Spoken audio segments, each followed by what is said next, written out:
guys, welcome back.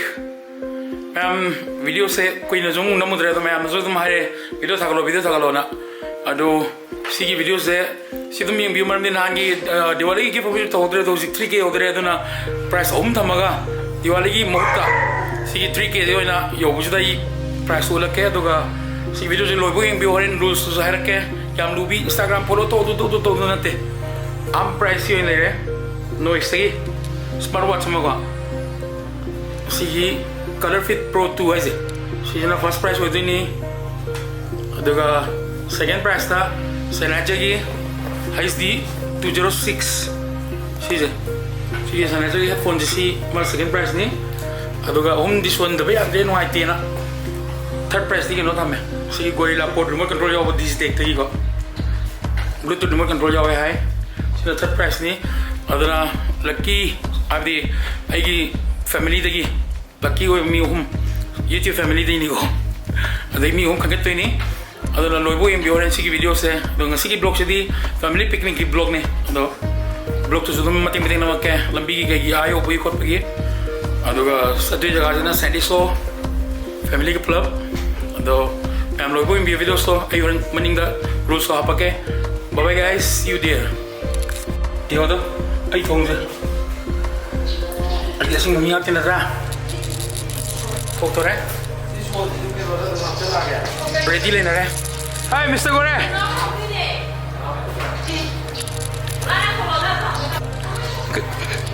Kaja la gaya mana? Arwan de laune si pak mendo ino gino.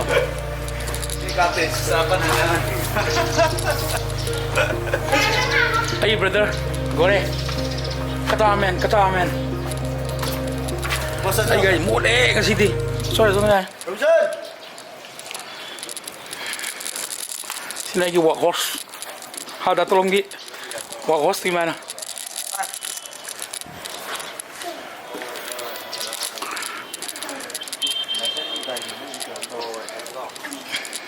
Kita dah ada nilai mana kau?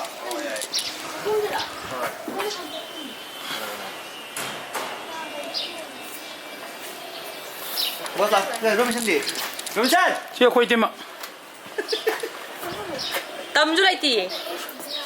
Hai Gonta. Hai. Selamat, toy. Kameramen tadi. Hai. Hai gajah le. Ikan apa? Yo, ikan apa ibu? Robinson. Kameramen sagai. Picture cameraman. Robinson. Yang fokus nampi tu yang lagi. Launa le. Tole, si koi tole. Tera dah lagi. Tera tu ni. Yenga, anu ko semen betul kot kini. Okay. Sile. Chalo kumur. Sila sini je. Luar mana?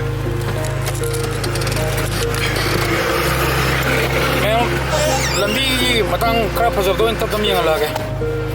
Padahal orang last ki loi bukti yo giveaway tu ada ki rules yang asam bila tu okay. Salam dah lah. Masuk ipon lah, mulai ni. Si orang box out. Si aina kan pada masih kamera lagi related tu apa? Ina Sony A7C lo tu ki related tu apa mau itu. Em kerana yang game kau. Kau.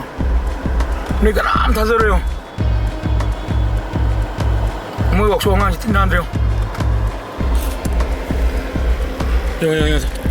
Tuh, mui waktu orang itu. Satu lagi. So ini harga segi Dreamcatcher je kan. Pasal ni mui yang pasal sahau ni Instagram dah. Page live ni. My DIY store na. Kau ini mani bodoh sahau ni. Yang pasal sahau ni design jo. Quality jam leh, pembira keti canggah yang Instagram dia awak ni.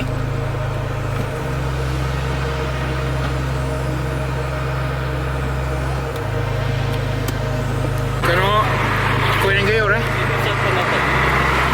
so sida moi BSF leibdo biskuit hen toga sando yang kana ju thoro jen jam sa straight chalo je old town road sona semai jab sona brahman bane lambi sina thora nuksi bane man kai denga chala gorina laiba kalu sida lambi kan simi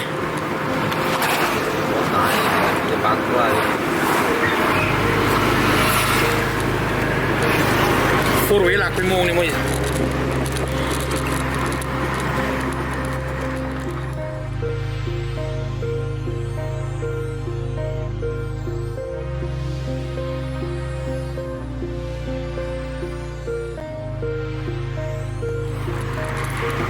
공항밭 요도래 아요로가 양땀도 미안 저렇게 탱이 뽕게 다나게 Selamat pagi lama.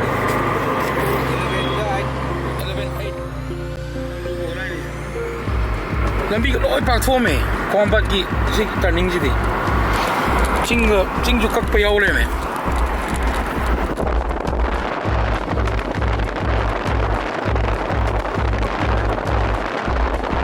silai le le bakalo konom no kong do do em su ko bi ko no sat pa ko ji wala je dum yam no lu wala ne na wa de ona dum on chale de na bis man chale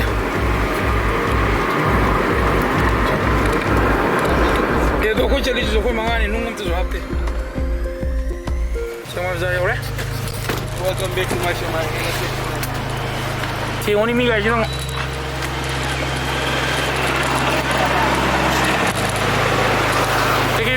그게 원판레게 아루니 갑자기 좀 가면 뭐 로드리요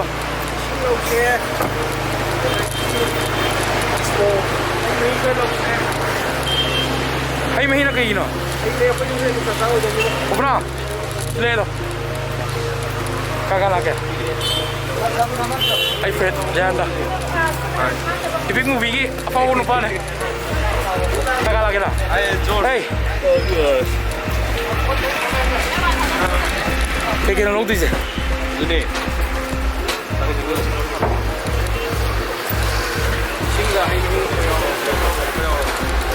Kau depan tahu ni. Sila. Ini kaya ako. Terus.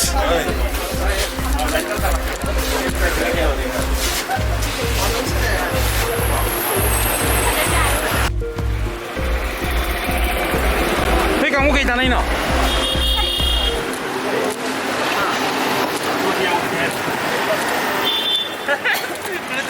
kamu kayak tanah ini. Bluetooth sama itu. Bluetooth sama itu na phone apa kamu tu lah sih jah. Ma'am, Bluetooth sama itu ma'am jika laga like subscribe tu biro. Pause ni apa? Oi, oi Josh.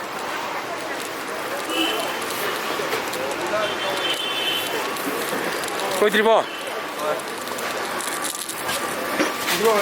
Kau di, kena lah, kau ikan apa lagi? Kau terima ni lagi. Macam tu semuanya tahu sih. Yang mana tahu kamu? Hello, tu setting bro. Hei.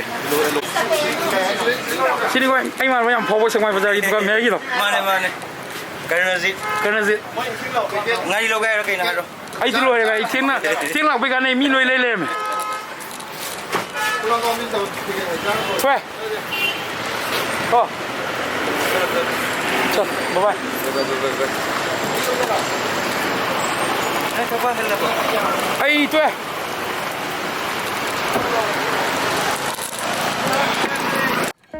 Sandi sol ya no borut ne, kada ni ani me amko. Stabilizer zero ke je tu ko. Ni tena budi hona rake. Isin kumon diko. Sin ka nam kuma. Idai changeda. Se tha raha hai. Sandi sol ki new route ne na. Tuh macam kiwan Cina. Sida yo re. Sandy Soul.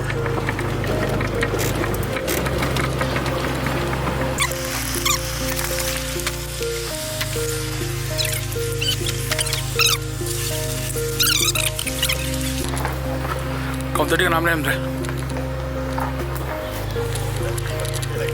Kau apa? Kita boleh main no? Kita boleh main no? Like the day. Kita boleh main haro? 좀 차나게 가보다 와요. Okay. Come on. Mi hang le me.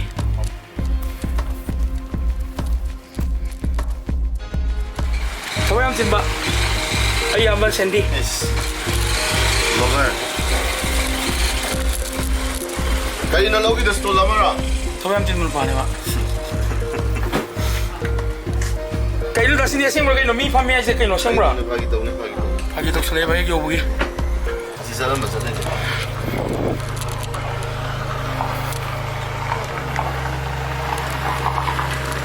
Soai no yang tinggi lah. Soai dah sendiri. Kasi belum lima. Baka nakikita sa ayos hindi mo singgo ngay tahu. Wala kayo wala ba? Sport jauh kamu nama ke?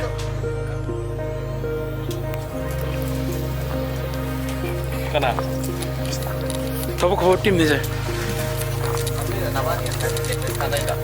Makanya apa? Kau mang mang ada tu.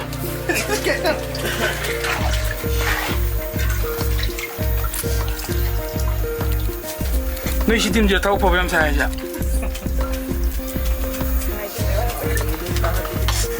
Kau kerja di, soalnya tu tunggu le, soalnya tunggu ada lama. Apa lu ini tadi? Aina kan bukan mana lah, kita aja. Kalau nak bukan mana, ham sudah betul le orang. Taksan game ham tadi kau dokter ada tak? Aina pisau handa ning dah, handa dah nama, kalau nak bukan mana. Kau mau lagi na? Kau mau lagi apa? 강대.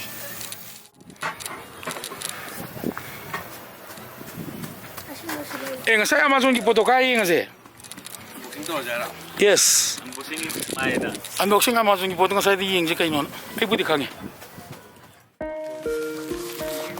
si saya laku din saya mayor unboxing to si unboxing je puro sa lesa kante. Pagka si kaiman na.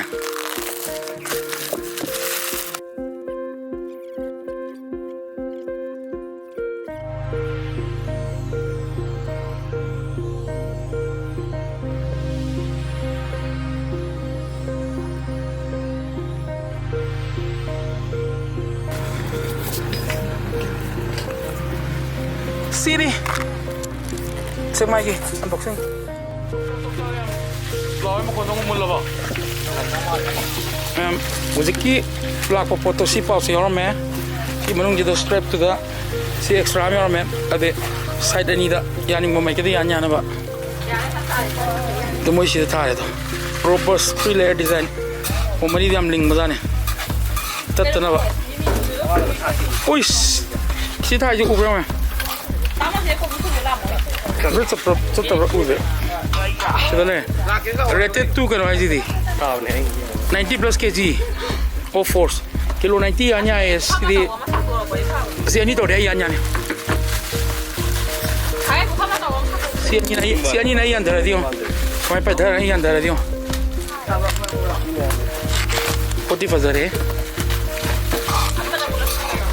Aigi kamera tu, usik apa ke? Phone dah nama ka. Si kamera usik nama je. Si phone dia nama ke kamera no boleh ini ambil upper nama udah sorry. Ini si lah apa ni? Lock ni tak. Si step sini, usik dah lagi na. Aigi kamera no udah sila dah. Apa dah? TikTok dah. Yo. Si screen jam take orang.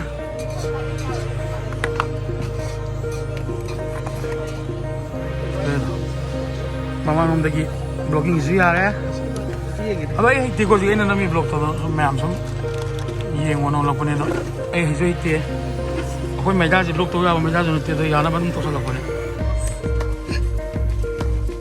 Sunday ba camera to sing na to.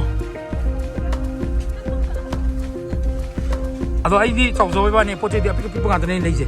Siyo. Si speaker ka jo pitu nga tane. Ya ai puli mi jo pitu nga tane. Ai di zo ba ne.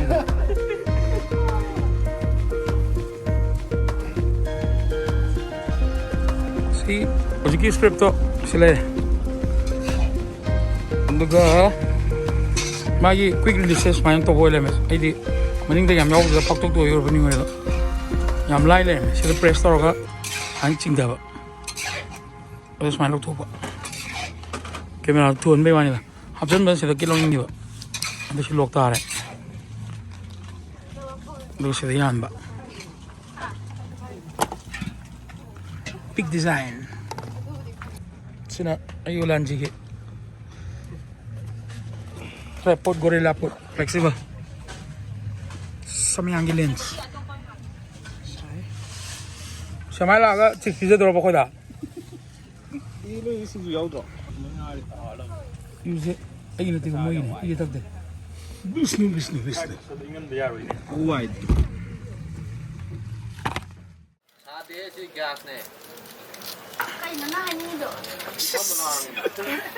Kayo na hini ba ne? Bố sẽ ngang ngồi đầm này cơ. Tamo kore. Sẽ là bạn. Đây đây con kia. Ok. Khoi ngang gì mà cái mày video ba nhiều này, sinh video tầm ba nhiều. Ngồi nhiều này ngang với tàu này. Huh? We need justice. Go back for it, no? Ini kan kopi to no.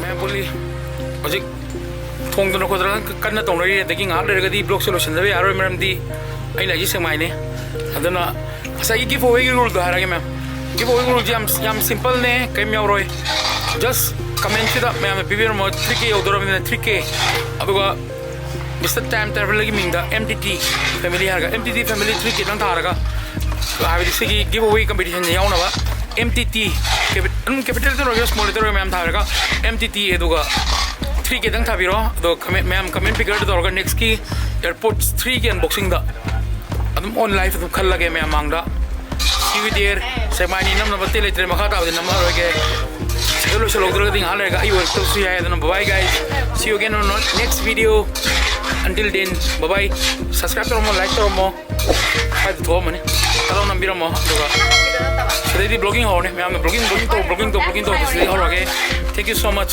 bye bye